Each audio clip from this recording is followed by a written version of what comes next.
Alors, je vais mettre des lunettes et on va voir si ça fonctionne. Ça fonctionne.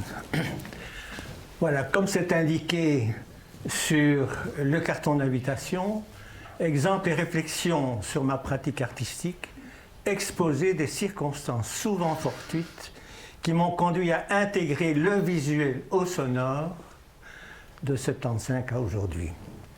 Voilà, l'expérimentation m'a fait découvrir des versants curieux, proches de la physique et de la psychologie. Et s'il n'y avait pas eu quelques circonstances, je ne serais pas devenu artiste. Certainement pas. Je n'étais pas destiné à devenir un artiste. Mais il a fallu qu'il arrive des choses.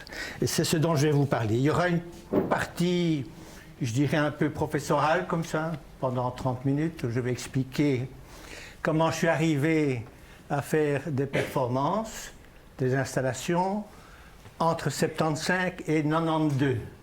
Et après, on va se concentrer sur des instruments d'écoute. Je ne parlerai pas des variations du silence parce que ça mérite 1h30 et ça va nous prendre trop. Hein? Voilà. Mais je vais commencer par là. Avant de l'oublier, je remercie Benoît Félix et Anaël Lejeune pour leur belle initiative. Hein? Alors, beaucoup d'artistes et sans doute beaucoup de chercheurs aussi ont connu ces moments inattendus où la main est littéralement conduite. On est alors bien souvent le premier étonné de ce qui naît sous la main. De même, quand on se trouve dans un état de somnolence, on fait l'expérience de ses rêves éveillés et parfois, des idées saugrenues apparaissent à l'esprit. La plupart d'entre nous les négligent, les oublient volontairement ou non. Mais si l'on s'y attarde, et pour peu qu'il y ait un lien entre ces idées saugrenues et nos préoccupations artistiques, osons l'aventure. L'artiste, libre, a cette chance de pouvoir explorer l'inconnu sans que la société n'ait quelque chose à lui dire. L'art, c'est l'exercice de la liberté. Par contre, l'artiste rétribué et ou engagé par la société n'a plus la liberté de l'aventure. Celui-ci considère d'ailleurs souvent sa pratique artistique comme un travail. Il le fait sans doute pour s'insérer dans la société et gagner sa vie. On imagine très vite tous les compromis dus à cette situation de dépendance. Lorsque Marcel Duchamp et la baronne Elsa von Freytag-Loringhoven avant lui eut cette idée saugrenue de déposer dans un salon artistique un objet de tous les jours, qualifié de ready-made et existant à des milliers d'exemplaires, imaginait-il, en 1914, qu'il allait révolutionner notre regard sur les choses. Depuis, un grand nombre d'artistes pratiquent les ready-made améliorés pour dire sans mots ce qu'ils ont à dire. Convenons que c'est une révolution aussi importante que la photographie dans le monde des arts visuels. Et l'art, c'est précisément le lien qu'il y a entre les œuvres d'un artiste. Si par chance, ce lien dit quelque chose du monde en devenir, l'artiste sera perçu comme un être rare qui interpelle et révèle ce que nous ne savions pas encore de nous-mêmes. Ceci étant dit, l'artiste se trouve devant la page blanche avec ou sans bagage technique.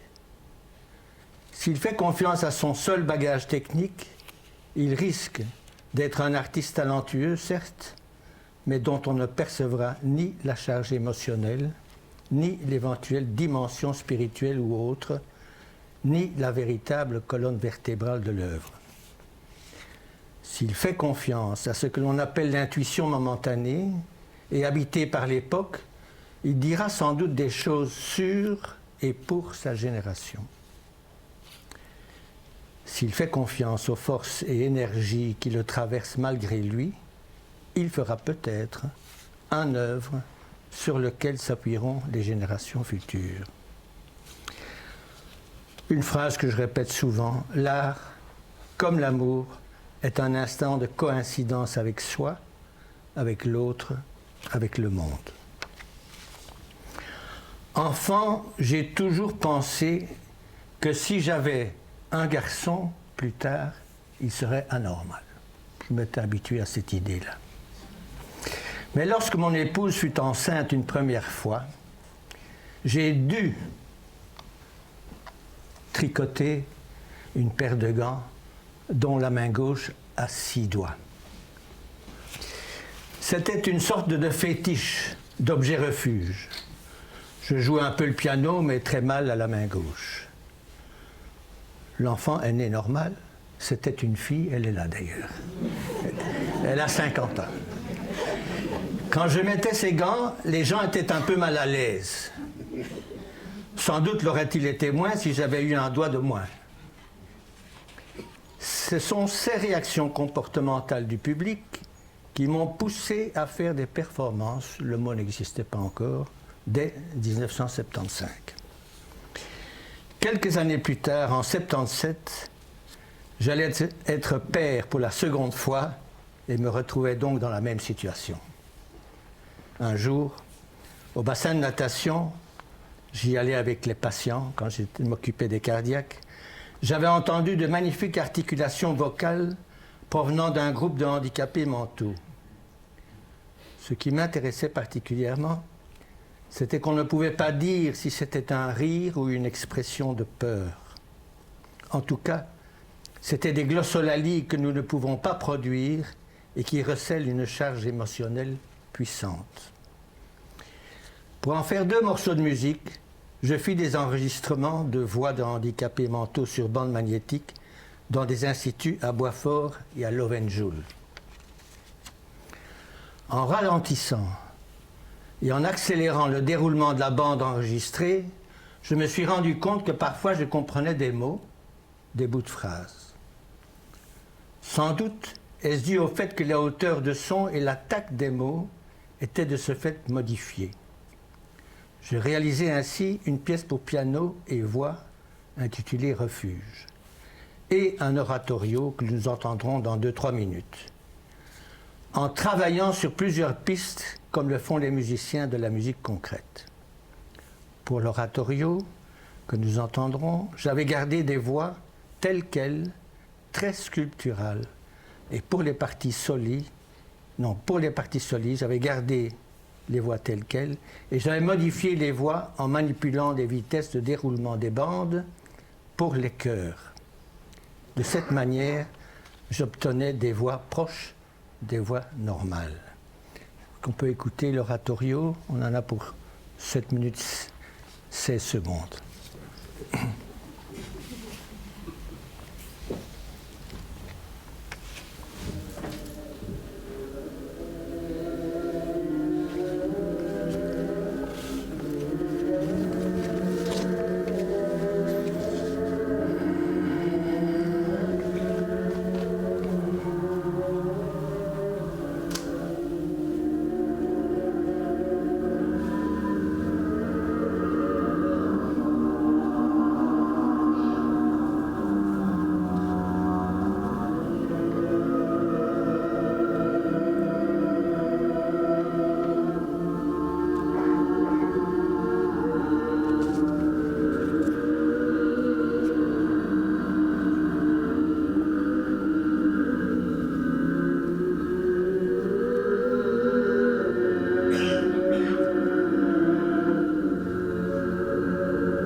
Malaki, Malaki, Ishat Malaki, Ishawanaki, Ishawanaki, Ishawanaki, Malaki, Ishat Malaki, Ishawanaki.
Quand j'ai fait écouter ces pièces dans les instituts, les handicapés mentaux ont été extrêmement réceptifs à ce que j'avais fait avec leur voix. Ils étaient les uns à côté des autres, l'oreille collée au grand haut-parleur que j'avais amené, complètement scotchés. C'était comme si enfin ils se reconnaissaient. Je me suis dit que leur handicap était davantage lié à un problème moteur au niveau du larynx qu'à un problème central. Ce handicap, se reproduisant depuis le début de l'usage de la parole, aura affecté grandement leur développement. Peut-être qu'ils nous comprennent, peut-être que nous ne les comprenons pas. Il y a une université aux États-Unis qui s'intéresse à ça. C'est à la suite de cette expérience que j'ai pensé à induire la musique dans les murs, dans le sol, dans des vitres, pour que les visiteurs collent l'oreille comme j'avais vu les handicapés mentaux le faire contre les haut-parleurs. Je transformais des haut-parleurs pour qu'ils induisent le son dans n'importe quel matériau, et ce de manière à ce qu'on ne les entende pas dans l'espace. Cette manière d'aborder la musique était évidemment très différente d'une symphonie de Beethoven, avec 300 personnes qui écoutent. Cette fois, ce n'est pas la musique qui va vers l'auditeur, mais l'auditeur qui va vers la musique. La situation d'écoute est tout autre, et cela m'a conduit à réaliser de nombreuses installations, jouant d'une part sur le comportement du visiteur et d'autre part sur les paramètres fondamentaux du son lié à l'écoute. Alors on va voir ici une il y a 5 ou 6 dessins, on ne les verra pas très bien, mais quand même ça va. C'est une pièce qui date de 1975 et qui est intitulée « Histoire sans parole ». Et elle nécessite déjà la participation des visiteurs. Il y a mes grands baffles là, qu'on avait à l'époque. Ils faisaient 1 mètre de haut. Et le visiteur ou l'auditeur doit marcher, il doit faire 5 pas. 1, 2, 3, 4, 5, il fait demi-tour et il reprend. Et il y a de temps en temps une note qui sort à gauche, de temps en temps une note qui sort à droite. Parfois il y en a 2, parfois il y en a 1, parfois il y en a 3. Mais il a l'impression, en marchant, d'aller chercher la note, de quitter celle qui vient de jouer derrière lui. Voilà. Et la pièce, elle pourrait se jouer ici, 2 haut-parleurs et quelqu'un qui marche. Il doit donc marcher à une cadence précise de manière à compléter le morceau de musique qui sort alternativement d'un haut-parleur à un autre. Un peu plus tard,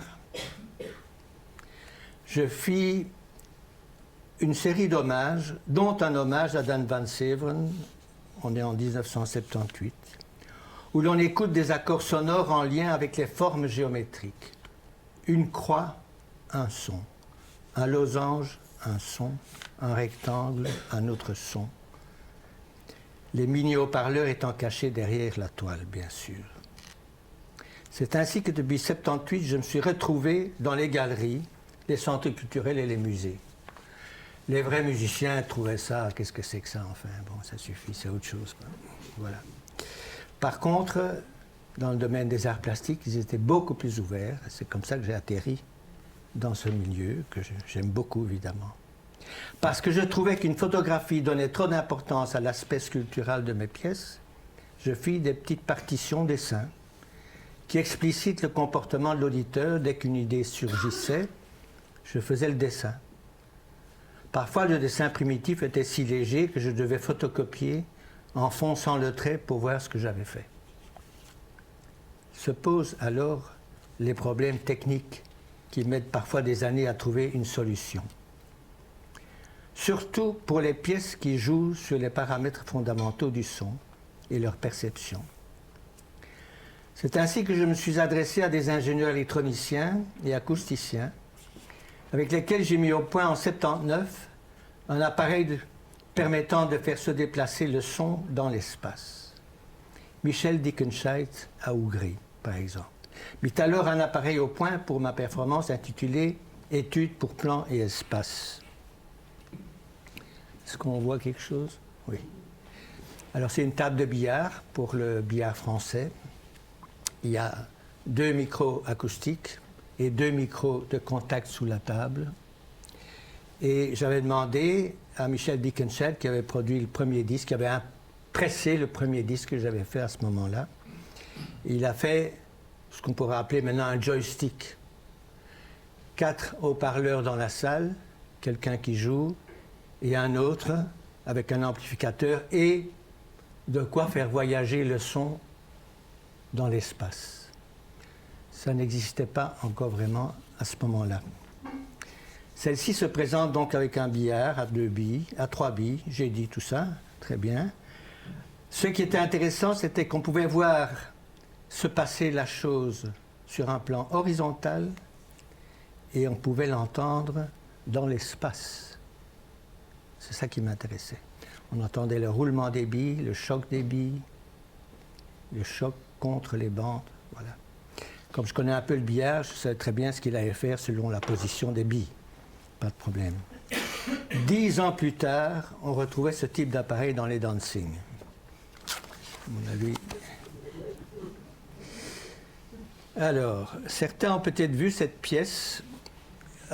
Ceci est une maquette d'un bâtiment qui se trouve à la place Flaget et qui est devenu, on parlait de l'INR dans le temps, c'était à côté de l'INR, c'est à côté du Flaget, et qui est devenu l'Institut d'architecture, la Cambre, ULB. Et il y avait un plan incliné qui était là depuis, je crois, 1958, qui n'avait servi à rien. On ne savait pas quoi en faire quand on l'a construit. Bizarre. Et il y a un collectif d'artistes, Guy Ledune notamment, en tant qu'artiste. Jeannot, Luco Colbert, toute une série d'artistes qui avaient décidé de faire une exposition dans ce bâtiment. Alors, je vais reprendre mes feuilles. L'intérieur recèle un plan incliné en pente douce qui enrobe l'espace. 4 niveaux s'interpénètrent, 2 pour monter ou descendre, 2 autres pour descendre et monter. 2 croisements naturels, l'un en haut, l'autre en bas. Le tout stimule les perceptions motrices et la sensibilité à la gravité. C'est un bâtiment qui fait 40 mètres de long, 10 mètres de large et 15 mètres de haut. Et ce que vous voyez, c'est ce qu'il y a au bord des murs extérieurs, côté intérieur, mais au bord. À intervalles précis, 1, 2 puis 4 bicyclettes munies de cassettes préenregistrées plongent dans l'espace et l'arrosent de glissandi et autres sons sur 2 octaves. Chaque cycliste respecte un timing donné, fonction du parcours et base des séquences sonores. La partition circulation et la partition sonore sont conçues de manière à clarifier le parcours d'abord, à provoquer des renversements et des effets de phase ensuite, ainsi que des croisements en des points précis de l'espace. En jouant sur les paramètres fondamentaux du son, l'attention de l'auditeur voyage d'un paramètre à l'autre, percevant paradoxalement des impressions de montée sonore alors que le son descend. C'est Jean-Claude Risset qui avait inventé ça dans les années 65, 67 par là. Les paradoxes de hauteur de son, l'effet Doppler et la découverte de sons qui deviennent percutés lorsque la source sonore est en mouvement, alors qu'ils sont perçus linéaires quand le haut-parleur ne bouge pas. C'était lors de l'expérience et j'ai pu constater une série de choses que d'autres savaient peut-être, je n'en sais rien. Ce sont autant de moyens mis en œuvre pour percevoir à l'oreille les particularités de ce bâtiment. C'est avec l'aide de l'ingénieur électronicien Robert Fessler que j'ai réalisé la bande sonore en adéquation avec la partition circulation. C'était un ingénieur électronicien qui travaillait pour Hewlett-Packard à la clinique où je travaillais. On travaillait dans les mêmes laboratoires d'efforts et c'est comme ça que je l'ai rencontré. Et il fabriquait ses synthétiseurs lui-même. Il y en a qui faisaient 4 mètres sur 5, 3 mètres sur 2, voilà. Maintenant, les enfants ont ça dans leur montre. C'était le début de ces choses-là. Début des années 80, je fis plusieurs performances et installations sonores basées sur des systèmes d'ondes stationnaires. Ah non, ça c'est encore autre chose. Ça. Chladni, au XVIIIe siècle, déjà constata l'existence de nœuds et de ventres acoustiques. J'eus l'idée de montrer ce que l'on n'entend pas grâce au graphite et au talc sur 2 pots de tambour. Je vais voir. C'est peut-être que je me suis... Voilà, c'est ceci. Certains l'ont peut-être vu. 2 plateaux, des sons graves, entre 30 et 80 Hz. Plus bas que 30 ou 20 Hz, on n'entend plus. Les chiens entendent, mais nous plus.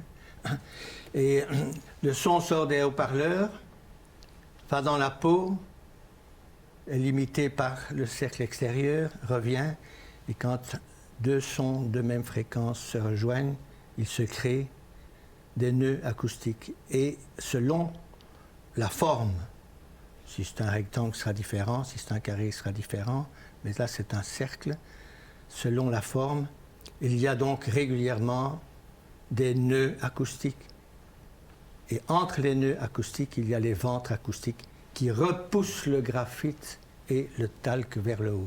Et c'est comme des petits volcans. C'est très spectaculaire. On peut modifier le son légèrement en bougeant les plateaux, les pots de tambour, en fait, qui sont à peu près à 10 cm au-dessus des haut-parleurs. C'est très gai à voir.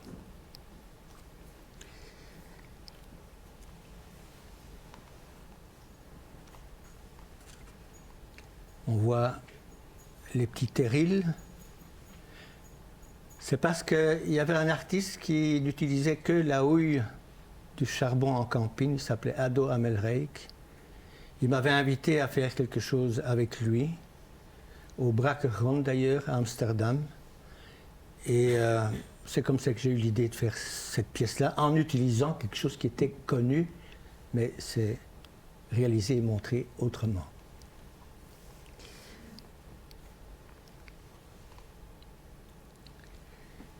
Là, on est en 1983. Ici, on voit quelqu'un couché, c'est Vincent Alflans.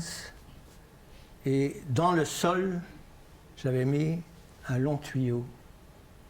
Ça faisait 4 mètres, je pense. Il y avait un haut-parleur d'un côté et une surface réfléchissante de l'autre côté. Des tuyaux en PVC, 10 ou 12 cm de diamètre. Mais cela provoquait parfaitement un système d'ondes stationnaires. Et c'est ça qu'on écoutait. Par moments, on écoutait les sons des animaux de Spelhoven, où on a fait des expositions en extérieur pendant 10-15 ans. Voilà. Ce qui m'intéressait, c'était qu'on se couche, qu'on écoute les animaux auxquels on ne prête pas attention quand on est debout. Et là, je vais revenir parce que c'est celle-ci que je voulais vous. Alors, un jour de février 1982, je me suis demandé, en fait, comment est enlevé, éliminé la variable temps pour la musique, qui est en fait la seule variable pour laquelle on n'a pas encore vraiment de solution. Si on parvient à donner au son la forme d'un objet, et si le son est constant, nous aurons l'impression d'être en présence d'un son-objet, entre guillemets, stable, qui n'a ni début ni fin. Il aurait une forme et un volume plastique, seulement perceptibles par l'oreille. J'annulais ainsi la sensation de durée en musique, et c'est dans cet esprit que je fis 2 partitions d'essai, dont celle-ci, c'est balayage stable. L'idée, alors je vais continuer ici, dans ces installations, c'est l'auditeur qui, en traversant la surface volume, introduit la notion de temps. S'il ne bouge pas, rien ne permet d'observer le déroulement de la musique, entre guillemets. Mais comment réaliser cet objet son ou ce son objet? C'est alors que me vint l'idée de repousser le son, de le confiner dans une forme impalpable, invisible et cependant forme et volume pour l'oreille. C'est ainsi que je suis entré dans ce qu'on en a appelé plus tard l'holophonie. L'idée fut très rapidement publiée dès 1982. Ça existe. J'étais dans la transparence. J'aimais donner à entendre là où il n'y a rien à voir. Des vitres, des murs, des serres, des baguettes magiques à écouter de près ou au stéthoscope. J'avais transformé le haut-parleur pour qu'il induise le son dans n'importe quel matériau. L'auditeur, pour entendre, devait coller l'oreille à la paroi. Et c'est cette légère transformation des haut-parleurs qui m'a permis d'explorer toutes les facettes du comportement de l'homo auditus. Depuis l'écoute du tracé de la ligne jusqu'à l'expérience de l'espace, en passant par les surfaces planes, verticales ou horizontales. Il y avait tant à découvrir que cela m'occupa durant plusieurs années. Maintenant, je vais retrouver ceci. On est rue des Nerviens, la maison des artistes pour ceux qui l'ont connue, à Bruxelles. Alors, ce qui est donné à entendre, c'est un morceau de musique qui est fait avec des aiguilles à tricoter, des verres de cristal et quelques cordes de piano. Voilà, on écoute.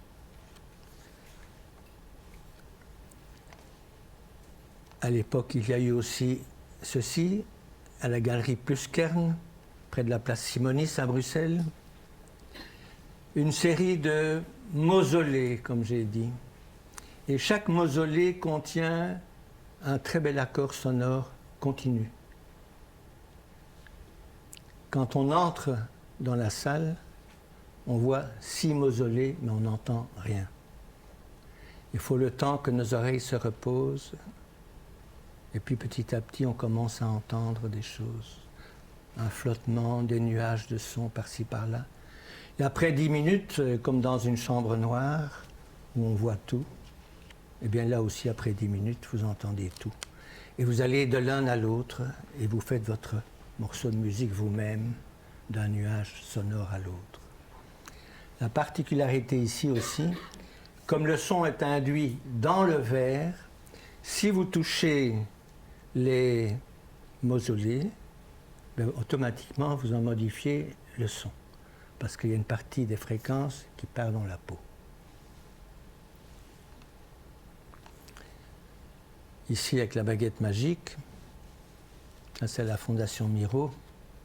Quand je suis à l'étranger, je me permets quelques accoutrements différents.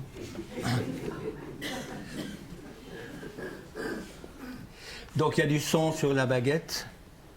Tout être normal pense qu'il y a quelque chose de caché, et il a raison, mais personne ne le voit.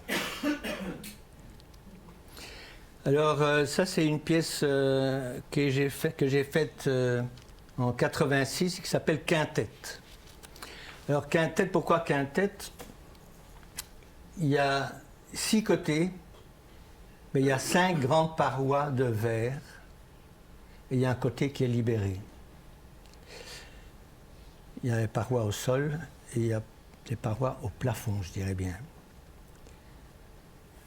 Chaque paroi contient un morceau de musique, ou une partie d'un morceau de musique.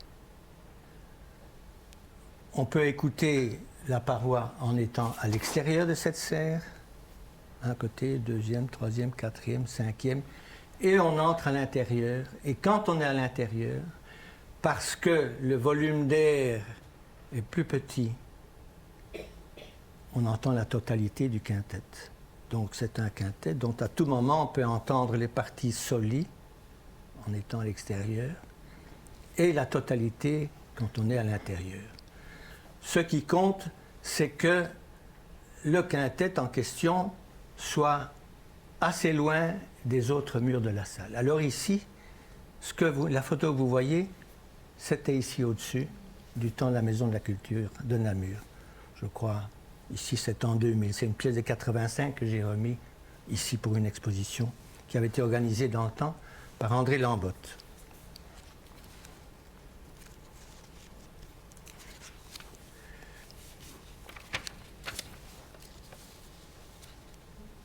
Voilà. Alors encore un petit dessin, parce que ça ne sert à rien de montrer une photo. Pour le baptistère de Pise, opus 64, 1985. Marc Crunel, qui est un acousticien qui donnait cours à l'ULB, m'avait dit que le baptistère de Pise a la propriété de renvoyer l'écho après 2, 3, 4, parfois jusqu'à 10 secondes, selon l'endroit où l'on se trouve en dessous de la coupole. Alors, j'ai imaginé faire une pièce qui profite de ce phénomène acoustique particulier. J'avais été invité pour un festival et j'ai dit tiens, on va faire quelque chose là-bas. Sur place, j'ai repéré les endroits ad hoc et j'ai fait des traces au sol de manière à pouvoir me déplacer selon un schéma précis, comme font les danseurs. J'avais emporté une flûte de lotus. C'est une flûte qui possède un coulissoir, comme un trombone à coulisses, ce qui me permettait d'émettre des notes normales et des glissandi. Des notes normales et des glissandi qui montent ou qui descendent. Alors c'était très amusant parce que quand je jouais, étant ici, ça revient après 1 seconde. Je fais 4 mètres, ça revient après 3 secondes. Je recule, je vais par là, Et selon l'endroit où je me trouve, en dessous de cet appendice qu'il y a, on ne le voit presque pas, tout est blanc. Voilà. Parfois, ça revient après 6 secondes, 7 secondes. Et donc, j'avais fait une espèce de partition circulation, et je devais savoir où je devais me rendre, à peu près comme ça. Et les notes revenaient parfois ensemble, se défaisaient, des accords qui se défaisaient au fur et à mesure, parce qu'un son, ça a une durée. Voilà.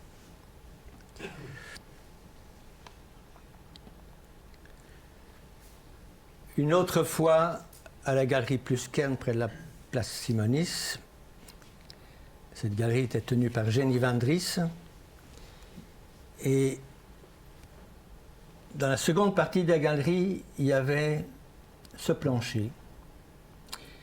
Et en dessous du plancher, dans les caves, on avait accès directement au bois. C'était évidemment une incitation. Et donc, j'ai placé des haut-parleurs en dessous, pas visibles. Et j'avais mis le volume de telle sorte que il montait un peu, mais on l'entendait pas plus haut que 50 cm du sol.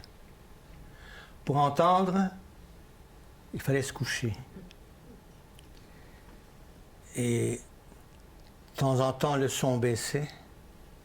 Et j'ai appelé ça « naissance à la pesanteur ». Voilà. Ça a donné l'impression d'une naissance à la pesanteur quand le volume sonore s'estompait vers le bas. Alors c'est d'autant plus vrai que au-dessus de ça, il y avait une coupole.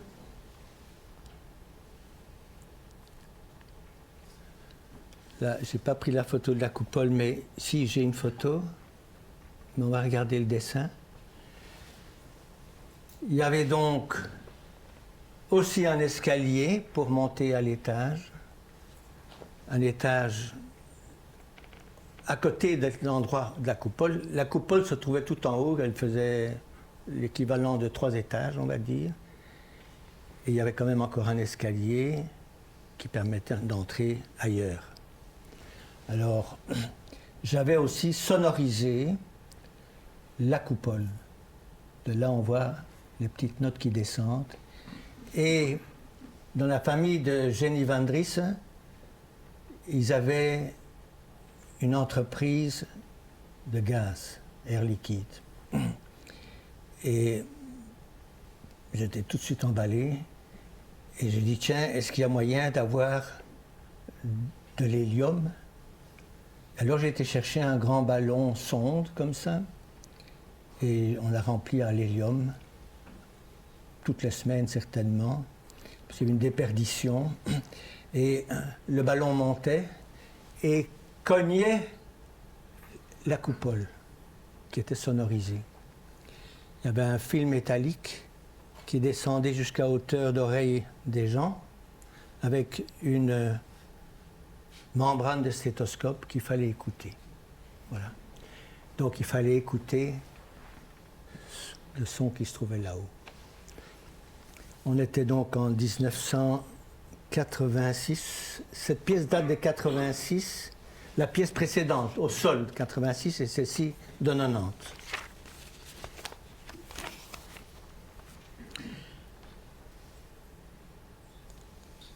Ah ben voilà. On voit Jenny, le petit chien, qui s'appelait Gloria. C'est pour ça que j'ai appelé ça Gloria in Excelsis. Là, comme ils sont assis, comme on est assis, évidemment, on a fait semblant, on a tiré le ballon vers le bas. Mais bon, bref, c'était pour la photo.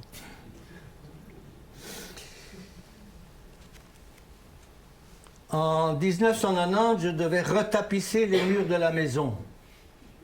Et le papier rota me donna l'idée de faire un instrument à percussion dans lequel le public viendrait écouter. Alors j'ai d'abord fait ceci à propos numéro 1. Pour un auditeur et un percussionniste, Pierre Berthet, que plusieurs d'entre vous connaissent. Et puis j'ai réalisé une version plus grande pour 20 auditeurs et 4 percussionnistes. Alors ici, on voit Pierre Berthet qui joue. Dans son dos, mon fils qui a maintenant peut-être 47 ans, ma fille qui a 50 ans qui est dans la salle, comme on voit, et un autre fils. comme vous aurez pu remarquer, les 2 fils qui ont eu après, ils sont normaux. Hein, ils sont normaux, ne vous en faites pas. Ils sont normaux plutôt. Voilà. Et j'avais fait à l'époque une maquette comme ça pour une plus grande pièce. Parce que ça, c'était. Il manque quelqu'un dans la structure, là, je vois. Mais bon, c'est comme ça pour la photo. Et il faut se mettre dedans et écouter ce qui vient. Évidemment, on ne tape pas fort, sinon on crève le papier. C'est fait exprès. Hein. Il faut jouer délicatement, comme le faisait Pierre Berthet à l'époque. J'ai refait une autre version. J'avais fait une maquette, mais il fallait attendre le moment, peut-être le budget. 20 ans après, j'ai refait ceci à la galerie Le Triangle Bleu à Stavelot. Voilà. Une partie ouverte, on aurait pu couvrir le tout. D'ailleurs, on a couvert le tout avec Dominique Rapez et Catherine, vous vous en souvenez, quelques jours, avec un bon papier cette fois-là, et ça a très bien donné. On voit ici des percussionnistes de l'Académie de Malmedy, que j'avais briefé avant, quelques mois avant, avec un professeur. Voilà, est-ce que vous êtes prêts à faire ça? Inventer des tas d'accessoires pour en faire quelque chose. Et voilà la pièce en plus grand. On va encore parler d'une dernière pièce et puis on fait une petite pause. Et après ça, on parlera plus librement à partir des images qui seront projetées. Alors ici, cette pièce-ci s'appelle « Leur tête, nos oreilles ». C'est une pièce que j'ai montrée à la galerie Richard Fonck à Gand, qui n'existe plus maintenant parce qu'il est décédé. Et c'était une pièce qui répond à une question que je m'étais posée. La forme de la tête, la morphologie de la tête, influence-t-elle la perception ou la réception du son et du silence? Alors, j'ai pendu 6 masques de morphologie différente. Ces masques sont libérés à hauteur des oreilles. Sinon, on n'entend pas. Du fait qu'elles sont libérées à hauteur des oreilles, ces masques permettent d'écouter les différences de perception d'une tête à l'autre. Un son complexe mais constant sert de référence et provient d'un haut-parleur conique. En essayant chaque morphologie, le visiteur se rend compte des différences de volume et même de fréquence observées d'une tête à l'autre. J'avais été chercher ces masques à la clinique où je travaillais avant, parce que je savais qu'on devait parfois mettre des masques quand on subissait certains rayons. Et donc, il y avait toutes sortes de morphologies possibles. Il y a des gens qui ont des têtes carrées, des têtes rectangulaires, des têtes typiquement belges. Hein, voilà. Et je me suis dit, elle s'était libérée parce que les gens devaient mettre ces masques, donc il y avait moyen. Et la seule chose que j'ai fait, j'ai découpé les oreilles. Hein. J'ai découpé l'endroit des oreilles pour qu'avec nos oreilles, nous écoutions ce qui vient vers nous. Et donc, nous n'entendons évidemment pas tous la même chose, comme nous ne voyons pas évidemment tous la même chose, les mêmes couleurs. Eh bien, pour le son, c'est la même chose. Mais c'est surtout, il y a des gens qui ont des têtes de musiciens, ça se voit tout de suite. Il y a des gens qui ont les oreilles collées là derrière, ils entendent aussi bien derrière que devant. Alors faites bien attention. Voilà, des petites installations de ce type-là. On va faire une petite pause questions pour ceux qui ont des questions. Je ne sais pas si je dois éclairer le public ou m'écouter. Est-ce que vous avez des questions sur ce que j'ai montré jusqu'à maintenant? Au tout début, tu as parlé d'une voix sculpturale. Ça m'intéresse de savoir comment tu mêles ces 2 dimensions. Mais les voix sculpturales, parce que je disais ça pour les handicapés mentaux et les gens qui ont des problèmes au niveau du larynx. Parce qu'ils ont ils essayent tellement de parler qu'ils n'y arrivent pas, hein, parce qu'ils ont un problème au niveau du larynx. Et moi, j'ai trouvé que c'était tellement présent que c'était déjà là comme un objet.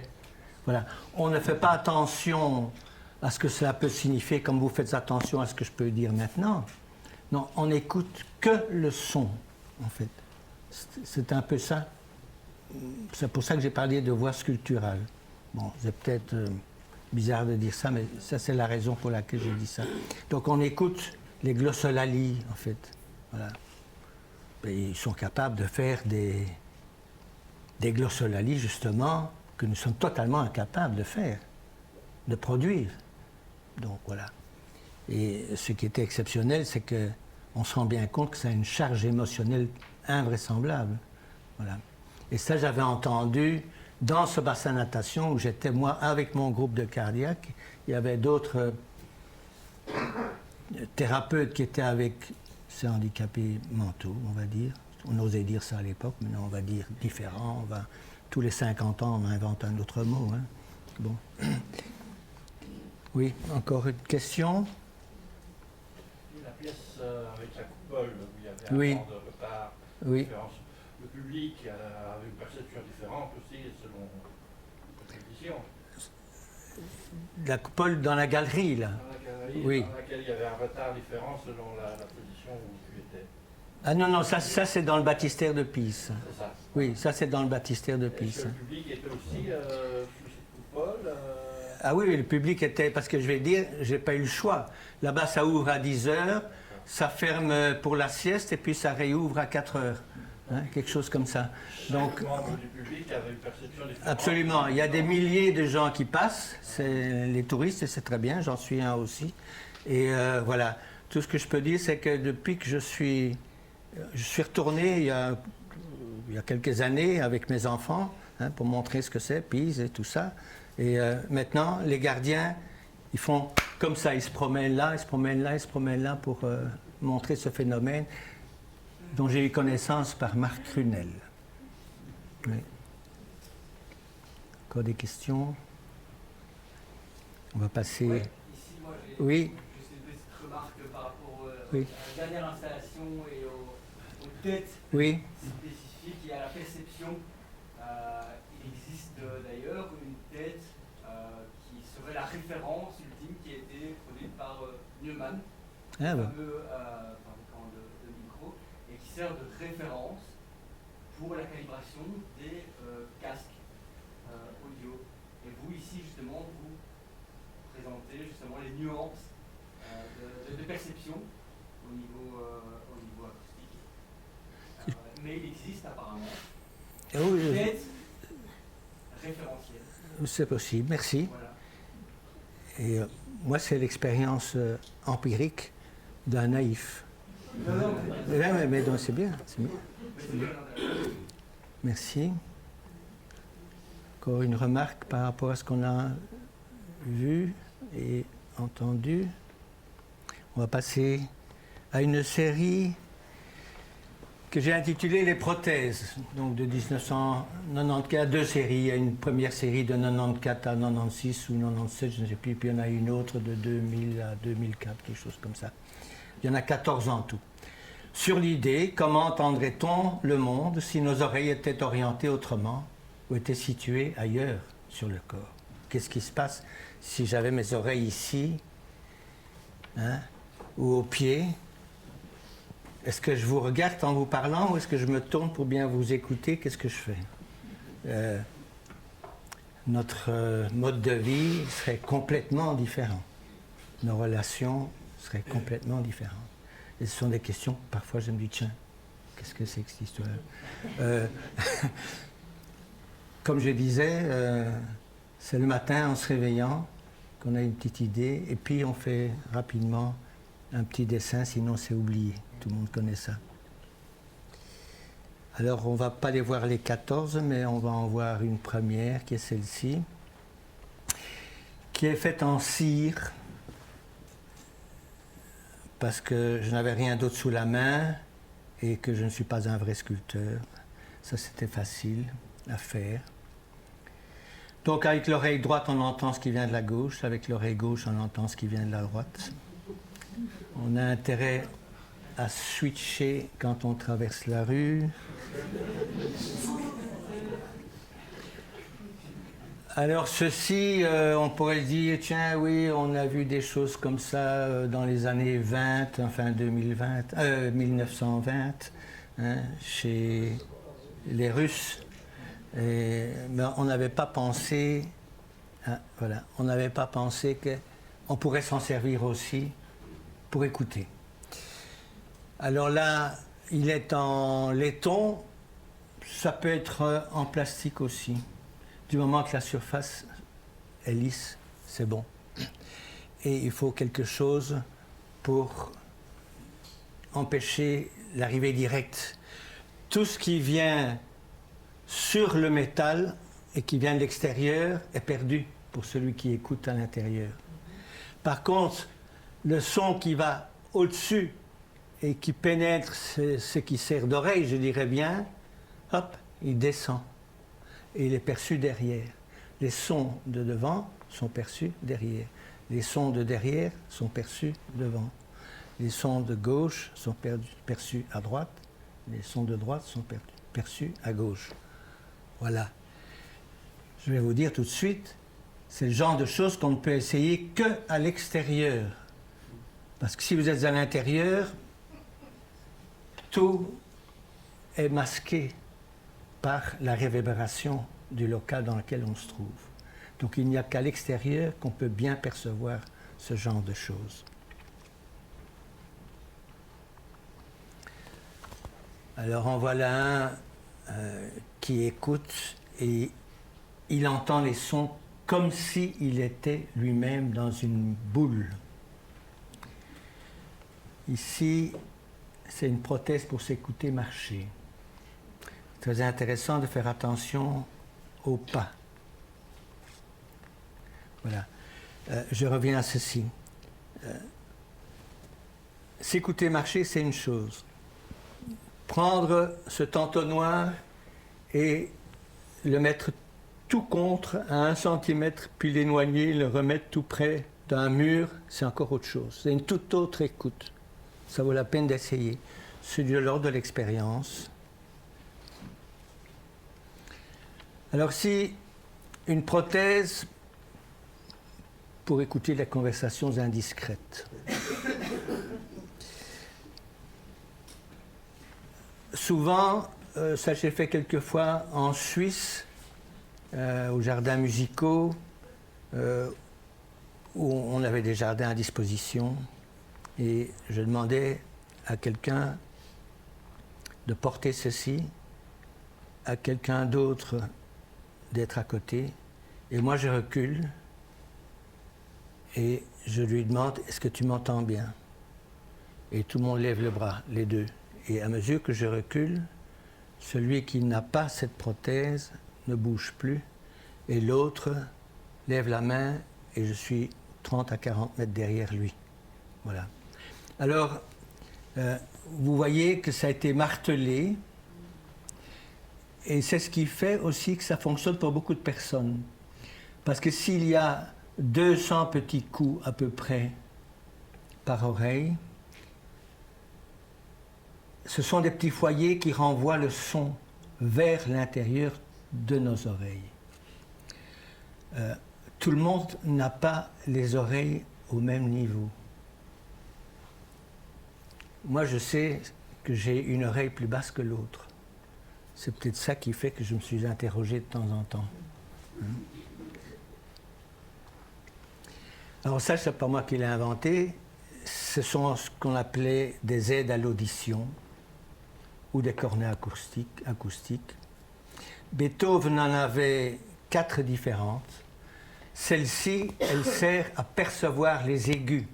C'est-à-dire qu'à cause de la forme, ou grâce à la forme, on n'entend plus les basses. On attend de façon privilégiée les aigus qui masquent les basses. Quand on écoute la radio et qu'on commence à grandir en âge, on entend moins bien, on comprend moins bien. C'est très simple. Supprimer les basses, augmenter les aigus, vous allez être très intelligent, beaucoup mieux comprendre.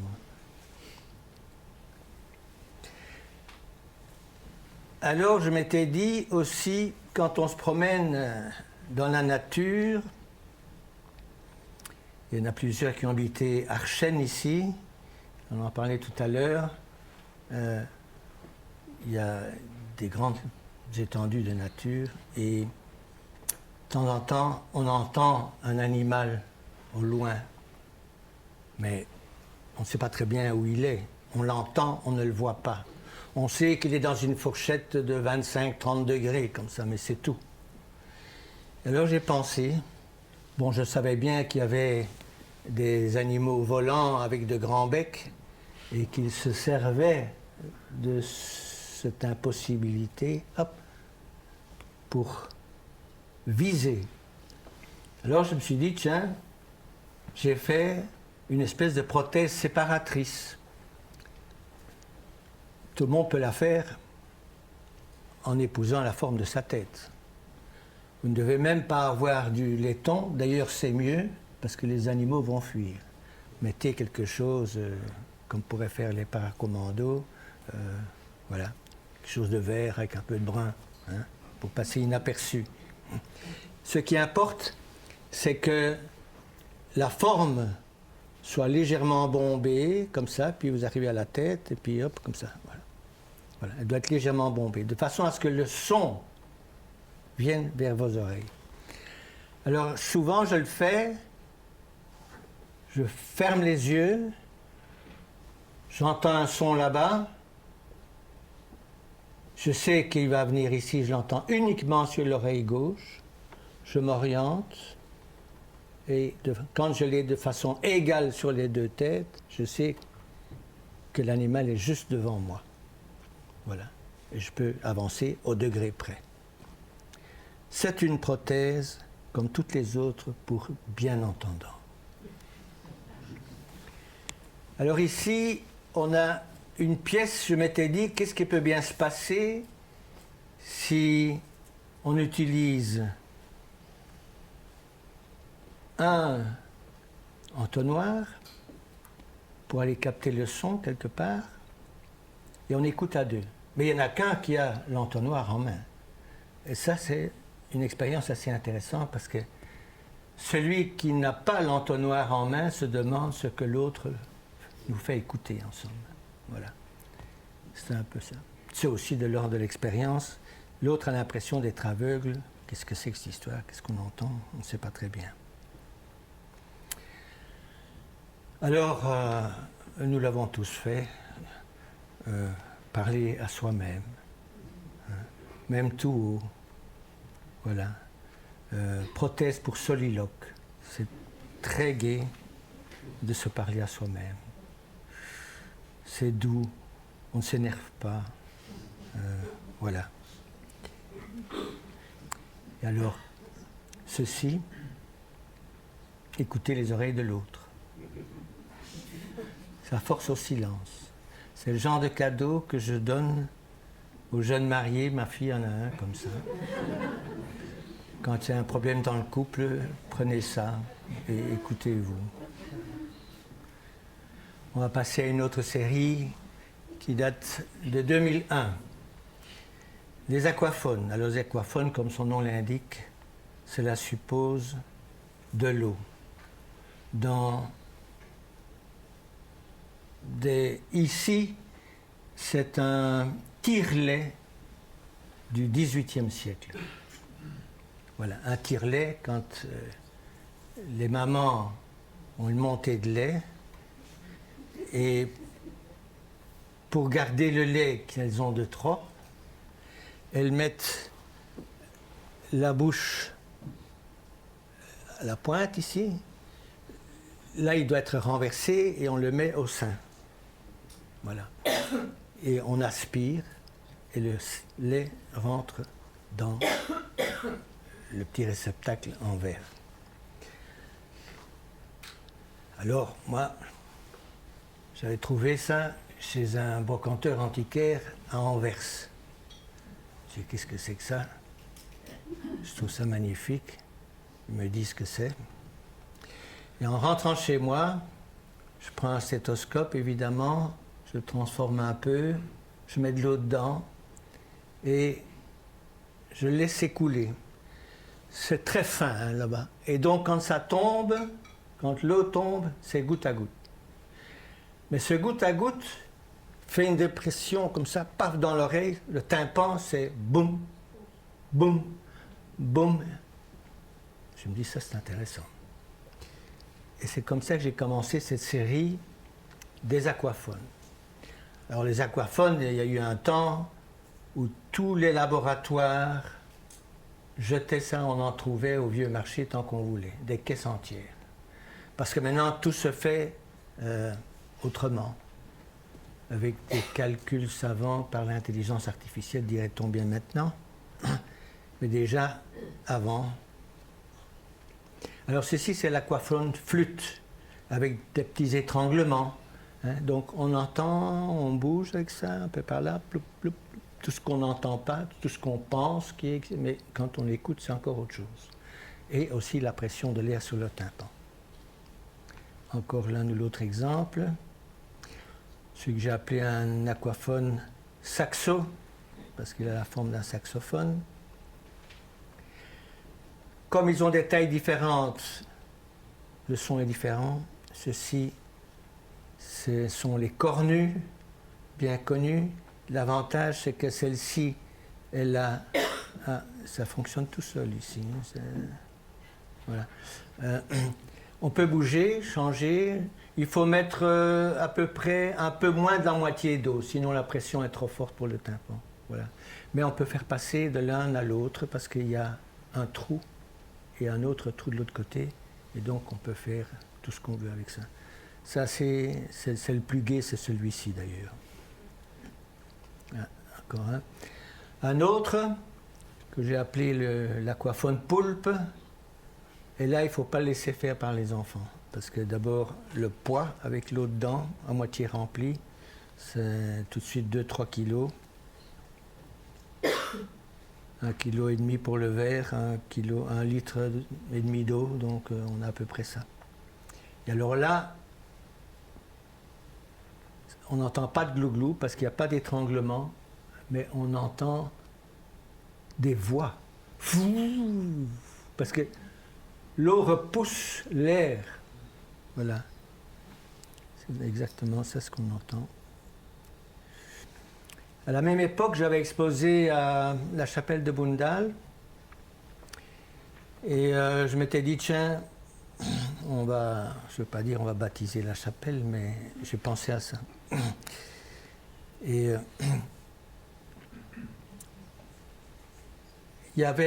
j'ai fait construire par un ferronnier à Rixensart un grand support pour un bac d'eau où on pouvait mettre, je ne sais plus combien de litres, je ne vais pas trop inventer, mais je ne sais plus, mais c'était bien une centaine de litres d'eau. Il faisait 3 mètres de long sur 70 cm de large et à peu près 10 cm de hauteur, enfin de hauteur du bac en verre, hein, le bac en verre. Alors je mets de l'eau distillée et puis ce que vous voyez là-haut, c'est une scie circulaire et une scie circulaire quand on la frappe, vous voyez, à côté il y a un petit bois et j'ai une corde en main et je la frappe, boum, ça sonne très très bien.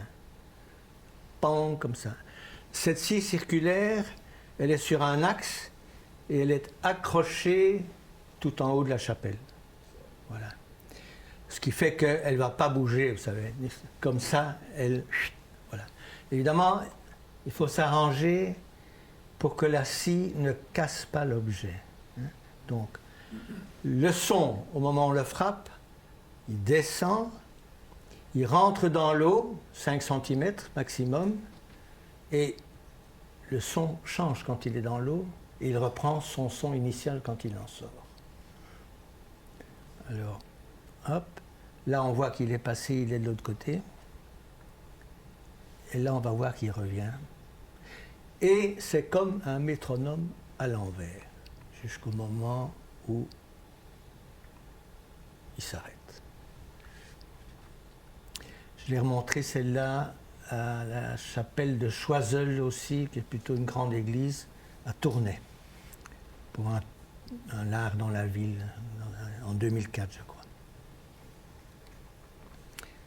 Voilà, comme ça on voit la taille de l'objet, parce qu'on peut se mettre en dessous aussi, hein, pour le voir. C'est très impressionnant de voir arriver cette scie circulaire, et puis hop, le son. Alors après ça, j'ai fait une très longue série, que j'ai appelée les étangs donnés. On pourrait mettre un tiret entre étang et donné aussi d'ailleurs. Étant donné un objet, comment révéler en silence les particularités sonores inattendues. Bien. Voilà. Alors ici, ce sont des petits bouts de métal qui sont montés sur une structure, voilà, sur une petite structure, chez un ferronnier aussi à Rixensart, et j'avais utilisé un gyroscope. Le gyroscope, pourquoi? Parce qu'en tirant la corde pour donner de l'impulsion, il donne la vibration à l'ensemble. Et les petites lamelles qui sont là entrent en vibration automatiquement aussi. Elles entrent en vibration, elles bougent, mais on n'entend rien, ou presque rien. Si on écoute tout près, on entend un bruit. Par contre, si vous utilisez un stéthoscope sans membrane, en diminuant la colonne d'air, vous entendez note après note, et vous entendez aussi les ventres et les nœuds acoustiques qu'il peut y avoir à certaines fréquences au moment du ralentissement de ce gyroscope. Très gai à faire, très gai à entendre, alors vous entendez, vous n'entendez rien. Mais celui qui a le stéthoscope, il entend, et on voit très bien ce que chacun écoute comme musique. Il reproduit ça en fait. Voilà. Et donc tout le monde peut faire ça, hein, pas besoin de connaître la musique, il n'y a qu'à déplacer son truc. Alors ici encore un instrument de laboratoire dans lequel j'ai mis une petite bille métallique et je la fais osciller à droite, à gauche, c'est ma main qui bouge, je ne sais pas ce qui se passe. Voilà. Et on entend la petite bille qui descend, mais on entend deux sons. On entend un son de l'air qui se trouve à l'intérieur de la spirale, et il y a un cylindre autour, et on entend un deuxième son de l'air qui se trouve dans le cylindre. D'accord? Il y a une différence d'une tierce, hein, un mi et un sol par exemple. Voilà. Alors, il y a un côté du stéthoscope qui est rattaché au cylindre et l'autre qui est rattaché à la spirale. Donc on entend les deux notes. Voilà. Les musiciens l'entendent assez rapidement, les autres, il faut insister 3-4 fois, dire ah oui, oui, peut-être. Enfin, voilà. Bref. Alors je me suis amusé à faire aussi un domino, pour ceux qui connaissent la musique, bien sûr. Voilà. Alors un jour, j'ai trouvé d'abord l'objet que je tiens en main, qui est un objet médical. Maintenant, on utilise autre chose. Et j'ai trouvé également sur une brocante toute une série de carillons, qu'on appelle ça. Les carillons des horloges de nos grands-mères. Hein? Ding, ding, dong, Big Ben et tout ça. Voilà. Ça donne des sons magnifiques. Et là, je l'utilise tout à fait autrement. Je dépose cet objet en verre sur la fonte et j'entends. Pour dire qu'il y a toujours de la vibration partout. Il suffit de la capter. Voilà. Alors, selon que vous touchez à gauche ou à droite, ben, vous entendez mieux les aigus ou mieux les graves. Là, on peut jouer à deux. Et c'est ce qui donne la particularité de ces sons. dépend de la forme qui est donnée à la fiole. Parce que là, ce que vous entendez, c'est le son qui se trouve à l'intérieur de la fiole. Donc c'est le son qui est aussi fabriqué par la forme qui est donnée au volume de l'air.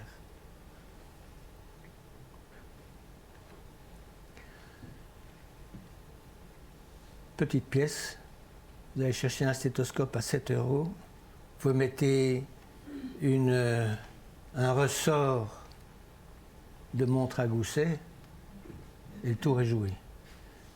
Vous jouez avec ça, vous n'embêtez personne et vous entendez de la noise comme c'est pas permis. Si vous mettez le doigt sur la membrane, bouf, ça fait encore pire. Mais ça peut être très gai pour ceux qui aiment ça. Alors voici un objet un peu amélioré, avec 2 ressorts. Je touche ici, il se passe des choses. Hein. Attends, on va revenir. 2 ressorts. On peut l'écouter comme vous le voyez là. On peut l'écouter en ayant l'oreille contre le bulbe. Et là, vous entendez très bien voyager le son à l'intérieur de ce bulbe. Et vous aurez remarqué qu'il y a aussi un robinet. Hein? Voilà. Alors, si vous fermez le robinet, vous avez un son. Si vous ouvrez le robinet, vous avez un autre son. Voilà. Si vous fermez le robinet, vous n'entendez plus que le son de l'air de la tige finale. Vous n'entendez plus ce qu'il y a dans le bulbe. Et donc, vous avez surtout des aigus, puisqu'il y a moins d'air. Voilà. C'est des petites choses comme ça que j'aime bien d'explorer et de faire connaître.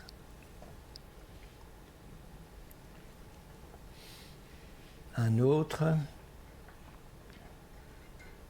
Il y en a 2, 3 comme ça, de tailles différentes, avec d'autres ressorts qui ont une autre forme. À partir du moment où vous leur donnez une autre forme, vous avez une autre tension et donc vous avez un autre son.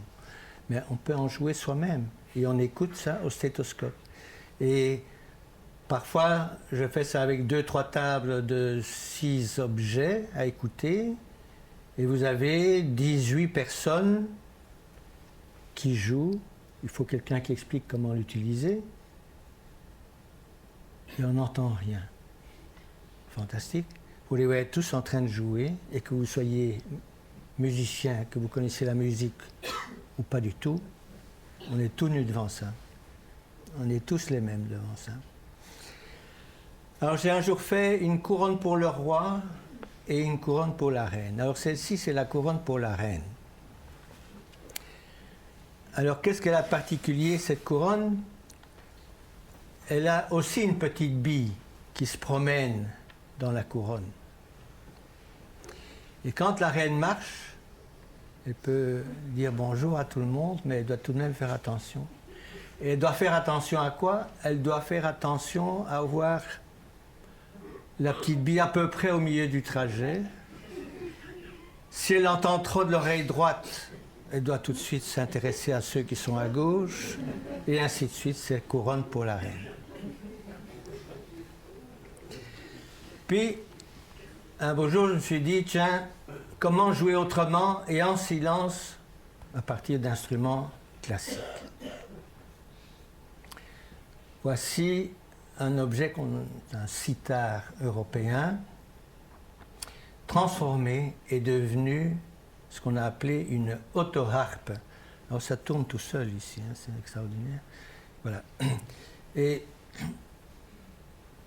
quelques accessoires nous permettent d'en jouer autrement. Alors d'abord, qu'est-ce que c'est une autoharpe? Ça nous vient de la Hongrie, puis c'est passé par l'Allemagne, c'est venu chez nous vers 1905, mais ça existe depuis 1890, je crois. Et c'est pour ceux qui ne connaissaient pas la musique. Sur la table, là où vous voyez un peu de blanc, on mettait des feuilles avec des lignes et des petits points, comme ça. Hop, hop, hop, hop. Pour ceux qui ne connaissaient pas la musique, ils touchaient les cordes à l'endroit des petites boules et ça faisait Frère Jacques ou autre chose. Ça faisait cette musique-là. Les tige en noir là-bas, eh bien, si vous appuyez, vous êtes en mi mineur. Vous en appuyez un autre, vous êtes en sol majeur. Voilà. Pour simplifier tout ça, c'était facile pour ceux qui ne comprenaient pas. Alors moi, j'ai mis une série d'accessoires, et notamment celui avec les 2 fioles en verre, très gai, pour capter ce qu'on peut faire avec les autres. En général, c'est le seul que je laisse, parce que sinon, il risque de disparaître, les autres accessoires. Mais rien que de jouer avec les fioles sur les cordes qui sont tressées le plus souvent, à partir des moyennes jusqu'aux basses, vous pouvez jouer, vous allez entendre quelque chose de tout à fait... Pour chipoter avec ça, c'est comme si vous faisiez de la musique électronique. Il n'y a pas un gramme d'électronique. Mais c'est uniquement la forme de l'air qui est donnée par la fiole. Et vous n'entendez pas l'air autour. Ceux qui entendent en dehors n'entendent pas du tout ce que vous entendez avec les stéthoscopes. Donc, il faut faire l'expérience. Un jour, j'ai trouvé ça à la brocante, un morceau de... Comment on appelle encore ça? Un accordéon. Voilà, un morceau d'accordéon. Je trouvais ça bien. Il avait l'air triste. Je me suis dit, tiens, je vais m'en occuper. Et j'ai donc une fenêtre avec 1, 2, 3, 4, 5, 6, 7, 8, 9, 10 trous. 10 trous dans la fenêtre.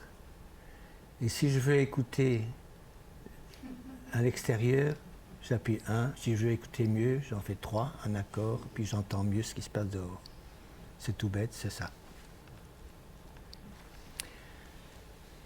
Alors, on pense que pour entendre un instrument, il faut, pour ceci, souffler dedans. Décidément. Ouais. Ben non, c'est pas du tout vrai. Si vous utilisez un des trous de cette ocarina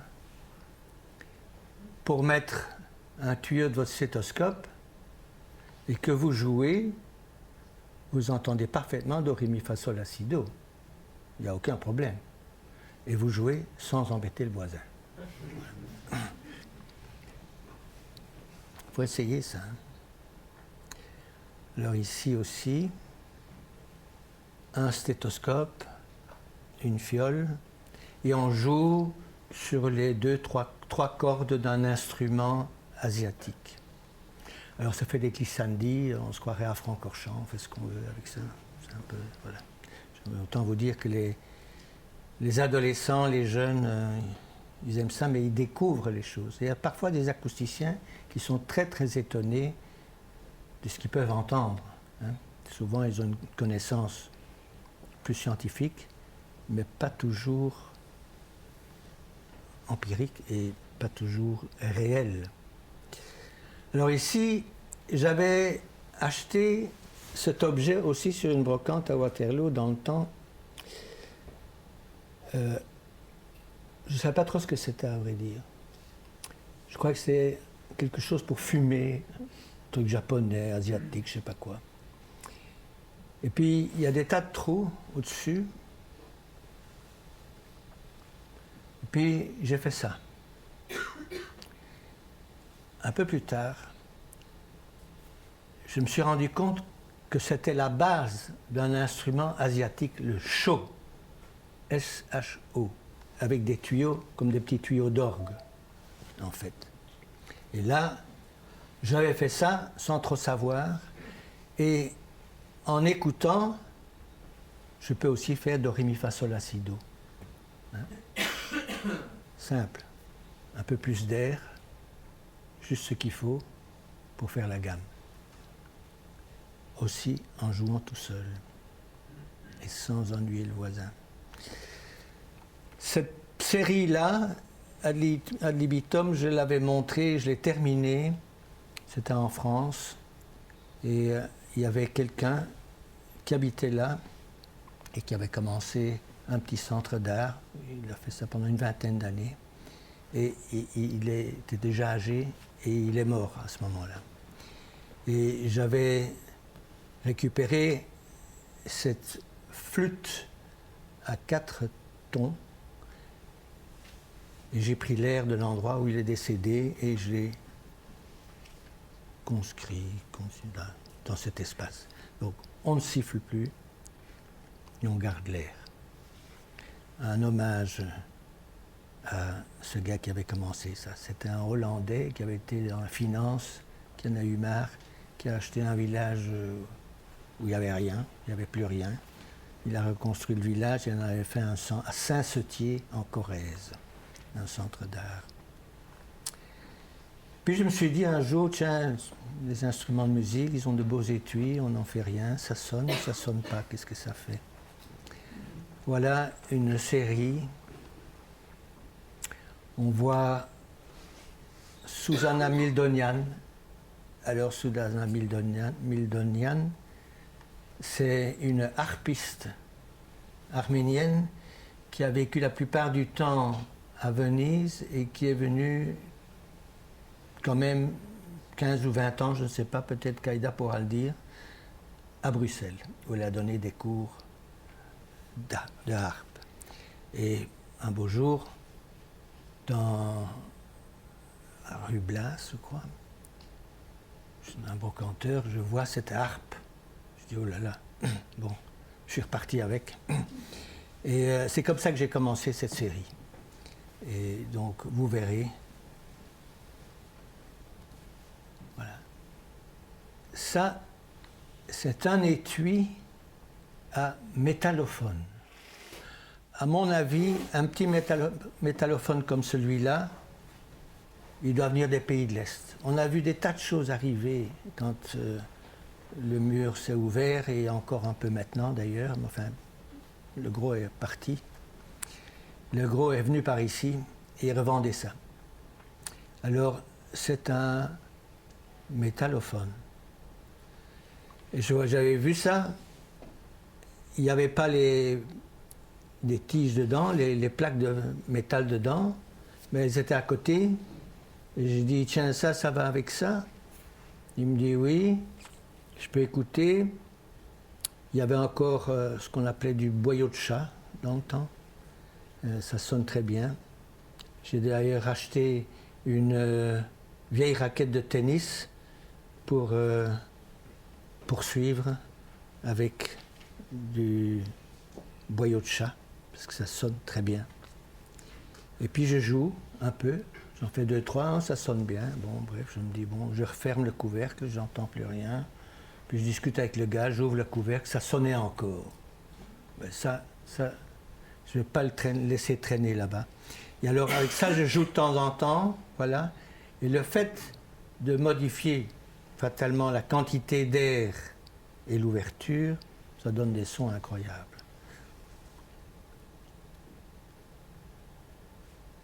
Alors ici, on a un appareil fabriqué en Belgique qui s'appelle un mécanoscope. Il y en a plusieurs comme ça.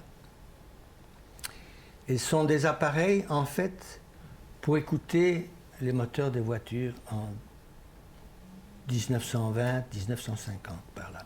Ça, c'est un modèle déjà élaboré.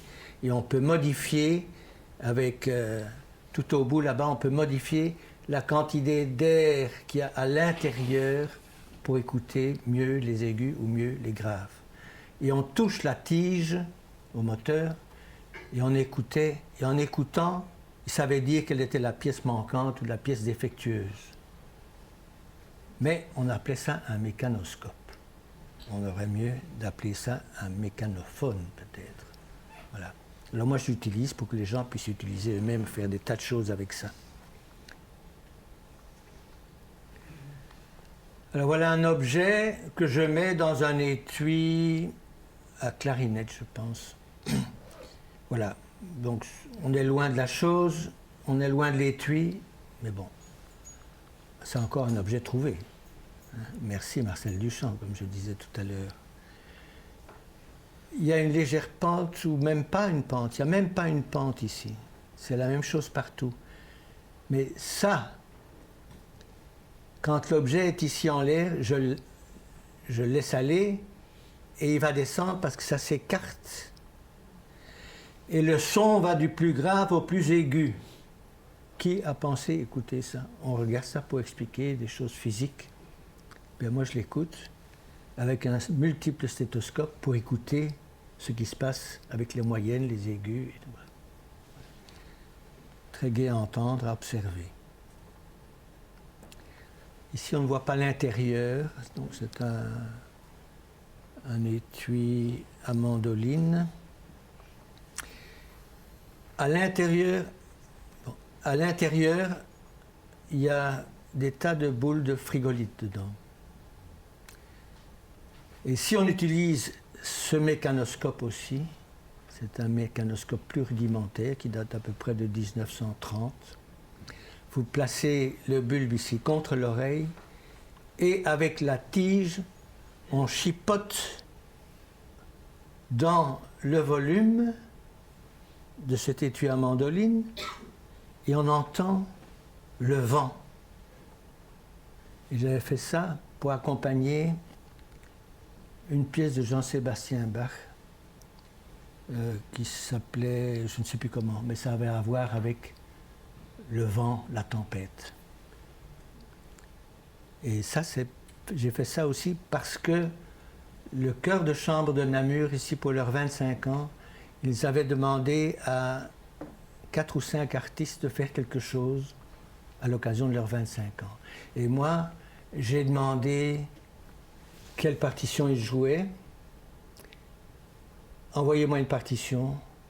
Ils m'ont envoyé Der Zufrieden Aeolus, Éole apaisé, de Jean-Sébastien Bach, j'y suis maintenant. Et j'ai renvoyé la partition en ayant enlevé toutes les notes. Mais j'ai gardé les valeurs temporelles. Donc, la ronde, la blanche, la noire, les doubles croches, les quadruples croches. Voilà. Mais on ne sait pas dire si c'est un do, un mi ou un sol. Quand ils ont eu ça, ils ont rigolé comme des petits fous. Voilà. Je n'étais pas seul dans cette aventure.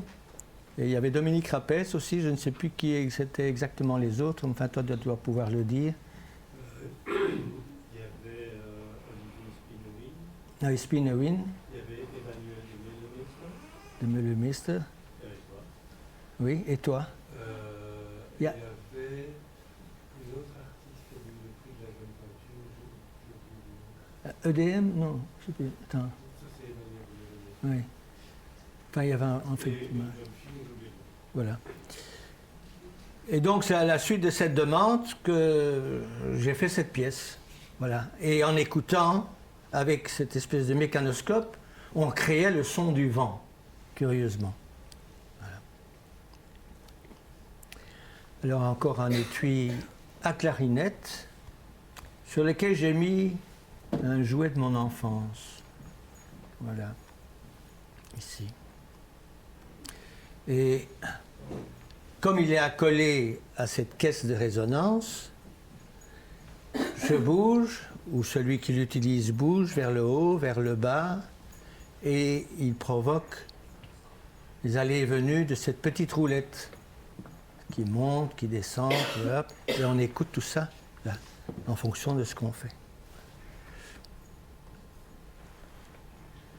Alors voici notre harpe qui est de retour.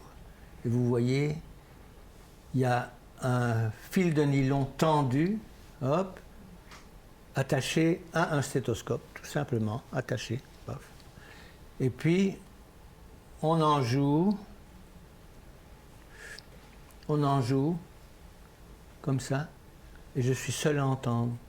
Et c'est comme si je jouais de la harpe, on va dire. Voilà. S'il y en a 2 ou 3, souvent j'en mets 3, et chacun joue pour soi. Et si quelqu'un veut entendre ce que ça donne, il va dans l'étui à harpe. Ça, c'est des souvenirs, je dis ça souvent, c'est un étui de viol de gambe. Et ça, c'est ma formation musicale, c'est rien d'autre.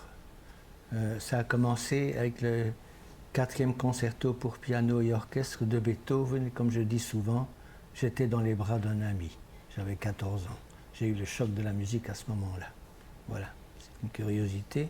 Et bien sûr, après, il suffit de regarder le répertoire. Et il y avait beaucoup de Bartók. À l'époque, quand j'avais 16, 17 ans, 18 ans, un peu plus tard, c'est John Cage, mais Schubert revient toujours. Alors ici maintenant, quelques variations et prémices pour de nouvelles séries, ce que j'ai appelé les hors-séries entre 1990 et 2024. Un volume d'air dans un autre. Tout le monde peut essayer ça, c'est facile à faire. Relié au stéthoscope, vous êtes hors du monde. Ici aussi, on joue là, près du bulbe, on entend quelque chose. On va vers l'oreille parce qu'il y a moins d'air, on entend autre chose. Et vous en jouez comme si vous jouiez, je ne vais pas dire le violon, mais le verre. Encore une autre pièce ici avec un ressort, une seconde. Le ressort est coincé avec une pièce métallique et il suffit d'écouter ce que ça donne. Il n'y a presque rien à faire.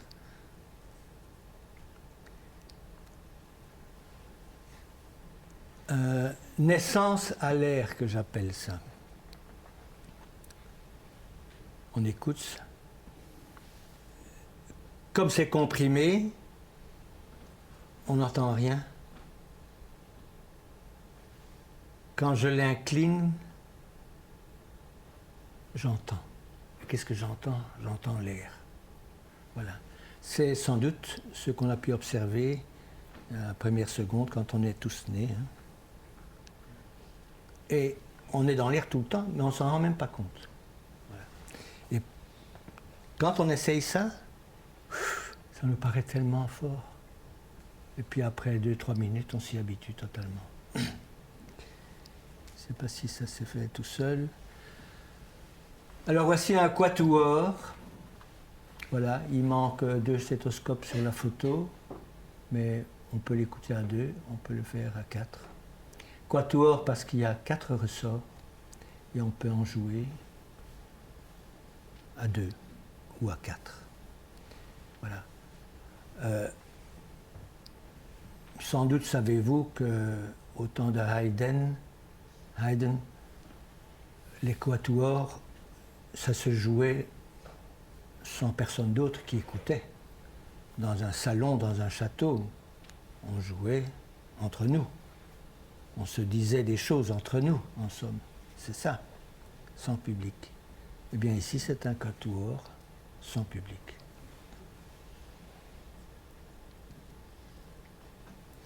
Alors celle-ci, c'est une pièce qui a été réalisée avec un objet, je ne sais plus comment ça s'appelle d'ailleurs cet objet, mais enfin bon, voilà, ça sert à mesurer le taux de sucre dans la bière, dans le whisky. Donc j'ai trouvé ça en Angleterre. Et c'est un objet qui flotte et qui donne une indication quant au taux d'alcool du liquide. Je trouvais l'objet tellement beau. Et puis je trouvais surtout qu'il y avait 1, 2, 3 et 4 petites formes de poids différents. Je me dis, tiens. Et alors, si on le tient en main, le poids du bas contre l'oreille, et qu'on a mis un ressort là-bas, attaché avec une petite couronne en argent d'ailleurs, j'ai fait faire, et que je joue avec les tiges en verre, comme ça, contre, j'entends des sons, des sonorités.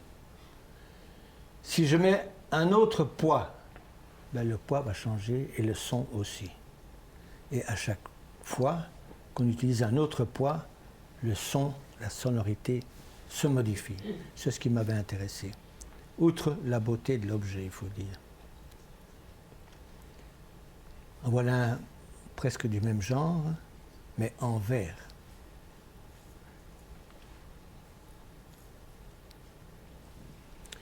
Alors ici, une pièce qui est faite avec des diapasons, en octave, Do, Ré, Mi, Fa, Sol, La, Si, Do, et les dièses et les bémols. Alors chacun peut choisir, taper et écouter. Voilà. Et s'éloigner, des choses comme ça.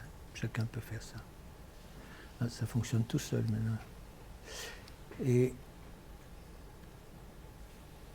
je crois que plusieurs ont déjà essayé. Alors, il y a les diapasons, il y a Do, Ré, Mi, Fa, Sol, La, Si, Do. Ben, on sait très bien que si on fait plus grand,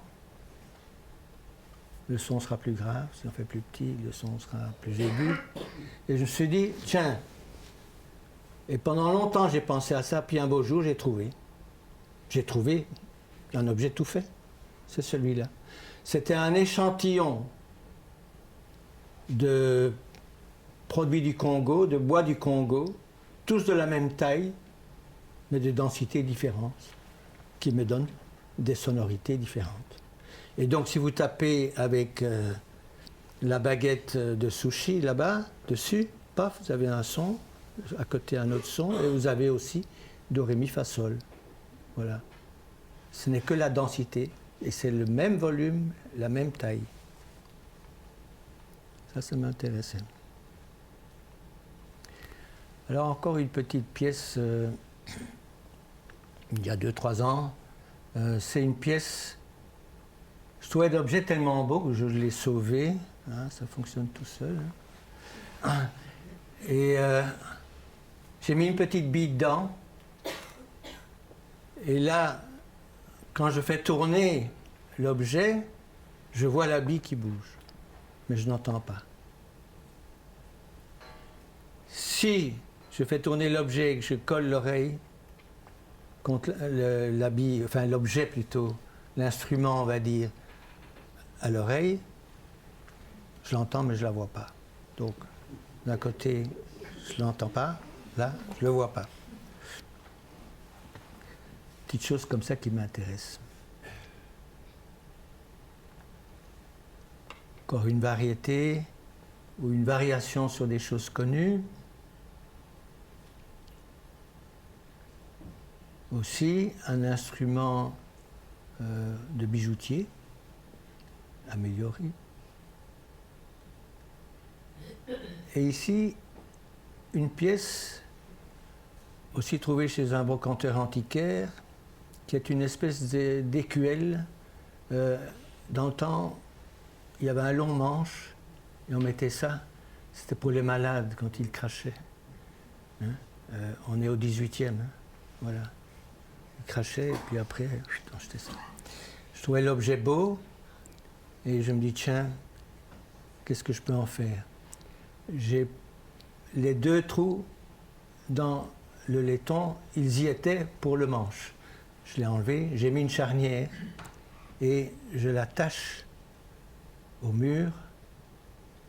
Le mur est sonorisé, il y a un morceau de musique sur le mur, mais on ne l'entend pas. Si j'ouvre, je ne l'entends encore moins. Si je referme, parce que je crée un volume, automatiquement, et j'entends. Rien que le volume de l'air fait que j'entends. Quand je l'ouvre, je n'entends pas. Quand je le referme, j'entends. Eh bien maintenant, je vais fermer et écouter vos questions. Merci. Dites-moi.